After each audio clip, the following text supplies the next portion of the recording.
قد تسأل واحد يقول لك ايش وقت يظهر الإمام؟ يقول له بعد يجوز بعد آلاف السنين. هاي الجواب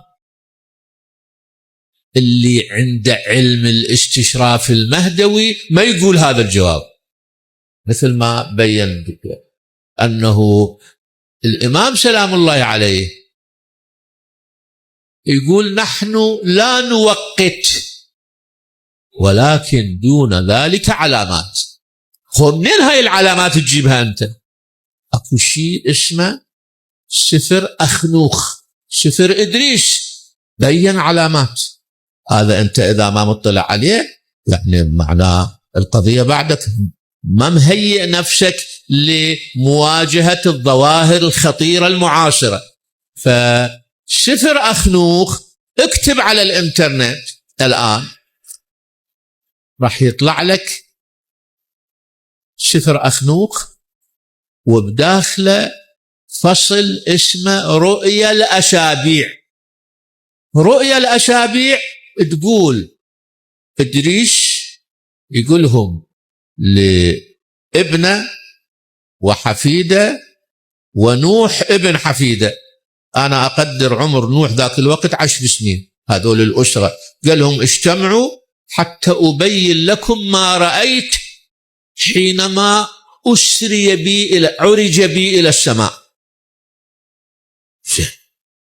فيتحدثهم يقول لهم أني ولدت في السبع الأخير من الأسبوع الأول. يعني إذن من آدم إلى إدريس هذا أسبوع أول. أسبوع ثاني الطوفان، يقول يصير طوفان وينجو إنسان، يهلك البشر وينجو إنسان. الشراح يقولون هذا نوح. يأتي أسبوع ثالث في نهايته يصطفي الله رجلا يجعل ذريته شجرة صدق للأبد. أروح للأسبوع السابع يقول يصطفي الله أبرار من شجرة الصدق. إلى هنا السني يقول هذول ربعي، هذول الصحابة النبي والصحابة. الشيعي يقول له لا، هذول النبي وعلي وأهل بيته. مسألة كن فعلا نبحثها في ذلك. يكمل سفر إدريس يقول ثم يأتي أسبوع ثامن يسلم سيف للأبرار لقتال جميع الكفار. هنا سفر إدريس يختصر، يقول فينتصر الأبرار على الكفار وتجتمع أموال كثيرة فيبنى بها بيت الله الأكبر. يجي النبي صلى الله عليه وآله يفصل في هذا المختصر، يعني يقول يسلم سيف للأبرار لقتال جميع الكفار. يعني بالهجرة الآن احنا 1446 من الهجرة، بحكايتين ثلاثة اختصرها النبي فصلها. هذا معناه مسطرة الظهور. فإحنا عندنا مسطرة بها أسابيع، وصلنا للأسبوع الثامن.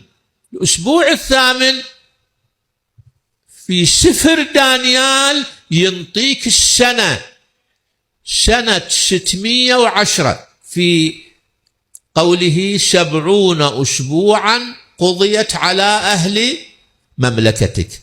الله يخاطب دانيال يقول له 70 أسبوع هاي كفارة للإثم الذي وقع فيه. 70 أسبوع 490. 490 شلون أحسبها؟ أحسبها من العقوبة الثانية على إفسادهم الأول. العقوبة الثانية صارت 135 على إيد الإمبراطور الروماني. فهنا لازم أحول 490 اللي هي هلالية قمرية أحولها إلى شمسية، تصير 475 زائد 135 صارت 610. تعال اقرأ النص، يقول 70 أسبوعا قضيت على أهل ليؤتى بحتم نبيين، خاتم النبيين، ويمسح يعني يعين قدش قدشيم، أقدس المقدسين، يعين. زين، يعني دا ينطيك محمد وعلي تماما، محمد باعتباره خاتم النبيين، وعلي باعتباره أقدس المقدسين بعد محمد صلى الله عليه وآله. هذا موجود هذا الآن فعلا. فإذا إحنا النبي ادري التوراة وأسفارها وصلتنا إلى البعثة 610 ميلادية، وصلونا. شنو الشاهد عليها؟ الشاهد أن يهود الحجاز، يهود يثرب، من كانت تصير عندهم مشكلات مع قبائل المدينة يقولوا لهم إيه؟ هذا أوان بعثة نبي يجي لهنا مهاجره إلى يثرب، إحنا نؤمن به ونقاتلكم معه. الله شي يعلق بالقرآن شي، فلما جاءهم، يعني جاء أهل الكتاب، أهل يثرب، اليهود يثرب، فلما جاءهم ما عرفوا أن محمد هو النبي الموعود. والقرآن يأكد يقول إذا سألوهم أهل مكة، سألوا يهود يثرب تشوفون محمد بكتبكم فعلا هو هذا النبي؟ يقولوا لهم إيه؟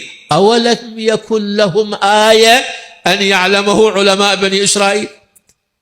فلما جاء، ثم القرآن يعبر يقول يعرفونه كما يعرفون أبنائهم.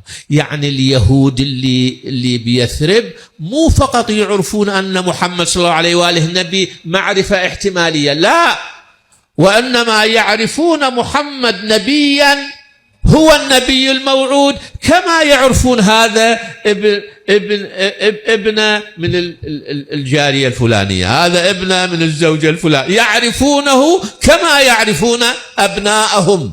فلما جاءهم ما عرفوا كفروا. حسد.